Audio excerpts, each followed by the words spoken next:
पनवेलमध्ये महाविकास आघाडीचे उमेदवार बाळाराम पाटील यांना वाढता पाठिंबा बघता पनवेलचे भाजप उमेदवार प्रशांत ठाकूर यांना पराभवाची भीती वाटू लागली।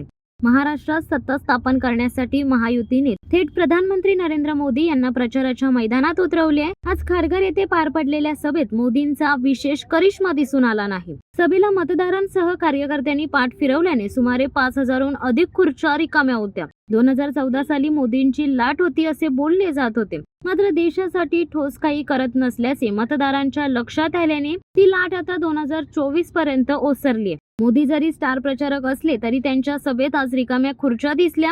नुकत्याच झालेल्या लोकसभा निवडणुकीत मोदींनी ज्या उमेदवारांचा प्रचार केला त्यांना पराभवाची चव चाखायला लागल्याचे विरोधक सातत्याने बोलून दाखवतात। पंतप्रधानांच्या सभेत गर्दी जमवण्यासाठी भाजप सरकारकडून महिलांना आणण्यात आले होते। सायंकाळी 4च्या कार्यक्रमासाठी दुपारी 2 वाजल्यापासून महिला तसेच कार्यकर्त्यांनी गर्दी केली होती। भाजप सरकारकडून मोठा गाजावाजा करून या कार्यक्रमाचे आयोजन केले होते, परंतु नियोजन नसल्याने महिलांना मोठा मनस्ताप सहन करावा लागला। रखरखत्या उन्हात जवळपास 1 किलोमीटरची पायपीट करून सभा मंडपात दाखल झालेल्या कार्यकर्त्यांना आपल्या सोबत आणलेल्या पाण्याच्या बाटल्या मंडपात नेण्यापासून पोलिसांनी मनाई केल्याने कार्यकर्ते त्रासल्याचे पाहायला मिळाले।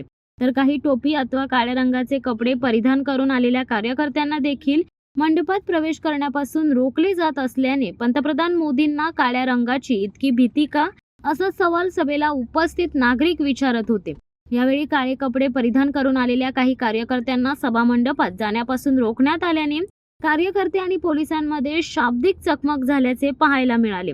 तसेच सुरुवातीच्या काळात खिशात चावी अथवा इतर धातूच्या वस्तू असलेल्या कार्यकर्त्यांनाही रोखण्यात आले होते। यामुळे उडालेल्या गोंधळानंतर चावी असलेल्या कार्यकर्त्यांना सभास्थळी सोडण्यात आले।